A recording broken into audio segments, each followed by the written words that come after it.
स्त्री पुरुष।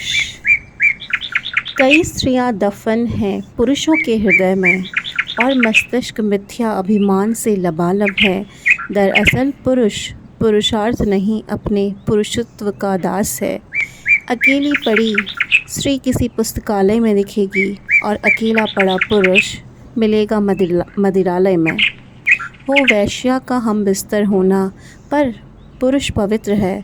वो वैश्या स्त्री है, बस इसलिए वो अपवित्र है। वो बलात्कार भी कर देगा, पर पुरुष पवित्र है। वो बलात्कार पीड़ित स्त्री है, बस इसलिए वो अपवित्र है। वो जन्मा मासिक धर्म की वजह से, पर पुरुष पवित्र है। वो हर माह झेलती स्त्री है, बस इसलिए वो अपवित्र है। जब ईश्वर ने स्त्री को रचा, कूट कूट कर भरी उसमें सक्षमता, फिर ईश्वर ने पुरुष को रचा, उसे भी हर प्रकार सक्षम बनाया। दोनों की तुलना ना हो, इसलिए दोनों को एक दूसरे का पूरक किया। लेकिन पुरुष ने स्त्री की सक्षमता को कभी नहीं स्वीकारा। स्वीकार करने का गुण क्या उसने केवल स्त्री में भरा? यदि नहीं, तो पुरुष की सोच पितृसत्तात्मक या कि पुरुषवादी कब और कैसे हो गई? इस पुरुष प्रधान देश में अपने अस्तित्व को खोने मत देना तुम। डराना ना कि डरना तुम। इस ज़िंदगी को खुलकर जीना तुम। उसूल खुद के बनाना, ना कि दूसरों के उसूलों पर चलना तुम। न सहना तुम उस घुटन भरी ज़िंदगी को जिसमें परिवार बनाने का व्याख्यान तो लंबा होता है, मगर लोगों की अहमियत नहीं होती। सुनो, इस बार अपनी खुशी को अहमियत देना, जिसे हर बार कुर्बान करती आई हो तुम।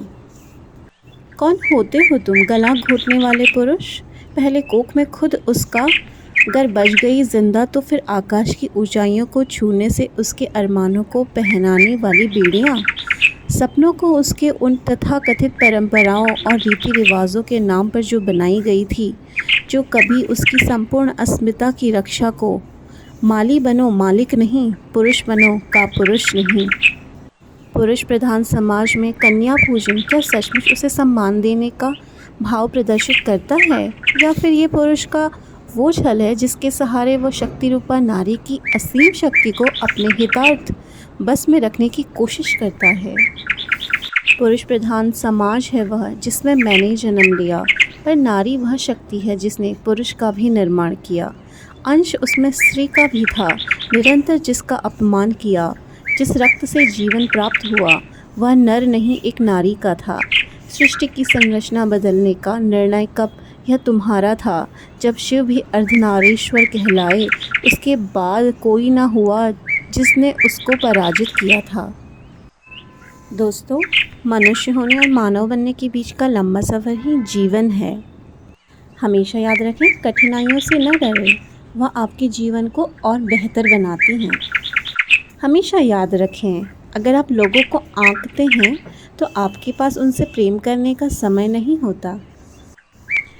याद रखें, समस्या कभी भी मन में नहीं, मानसिकता में होती है। मन और मस्तिष्क के बीच संघर्ष में अपने मन का अनुसरण कीजिए।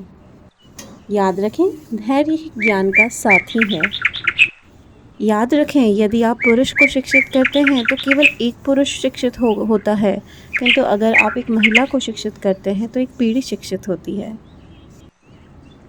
जब तक हम स्वयं को जानना नहीं सीखते, तब तक हम स्वयं को नष्ट करने के खतरे के साथ चलते हैं।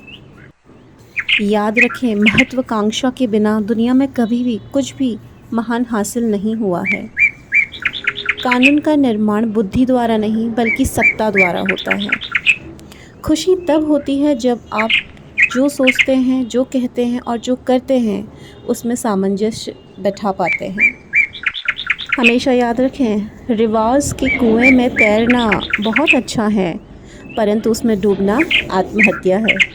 हमेशा याद रखें, सिद्धांतों के बिना शिक्षा एक मनुष्य को चालाक दैत्य बनाना जैसी है।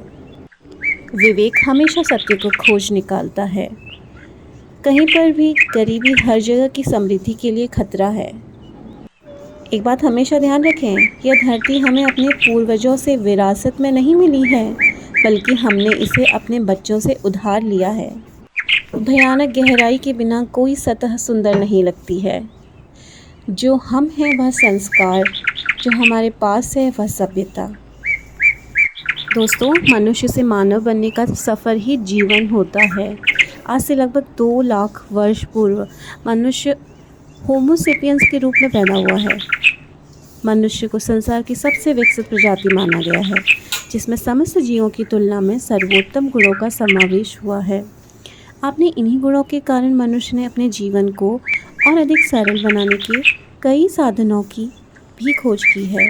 मनुष्य एक सामाजिक प्राणी भी है और कई वर्षों के बाद भी हम देखते हैं कि मनुष्य की सामाजिक व्यवस्था आज भी नहीं बदली।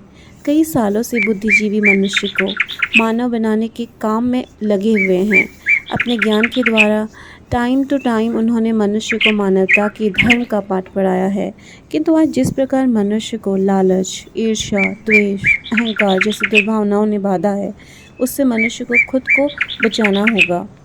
येषां न विद्या न तपो न दानम ज्ञानम न शीलम न गुणो न धर्मः ते मृत्युलोके भुवि भारभूता मनुष्य रूपेण मृगः चरन्ति। अर्थात जिस मनुष्य के पास विद्या, तप, दान की भावना, ज्ञानशील चरित्र, मानवीय गुण और धर्म से संलग्नता का अभाव हो, वह मनुष्य के रूप में इस मरणशील संसार में विचरण करने वाले पशु के समान है। यानी मनुष्य अपने जीवन को केवल भूख मिटाने या सांसारिक सुख भोगने के साधन जुटाने में व्यतीत करता है, तो ऐसे मनुष्य और जानवर में कोई विशेष अंतर नहीं है। कहा जाता है मनुष्य ईश्वर की सर्वश्रेष्ठ रचना है। भगवान ने ईश्वर को बुद्धि, विवेक और भावनाओं को समझने की शक्ति प्रदान की है। उसका उपयोग यदि मनुष्य मानव बनने के लिए करे तो इस धरती को स्वर्ग बना दे। मनुष्य और मानव दोनों में एक बहुत बड़ा अंतर है। मनुष्य केवल एक प्रजाति मात्र है जो 2 पैरों पर चलती है, जिसमें बुद्धि है। वो विश्व की अन्य प्रजातियों से अलग है, जबकि मानव होना मनुष्य का एक विशिष्ट गुण है। सत्य, अहिंसा, प्रेम, दया, दान, त्याग, करुणा, परोपकार एवं कर्तव्य नीति मानवता के प्रमुख तत्व हैं। इसलिए हमें हमेशा प्रयास करना चाहिए कि हमें मानव बनना है, हमें जीवन जीना है, जीवन बिताना नहीं है।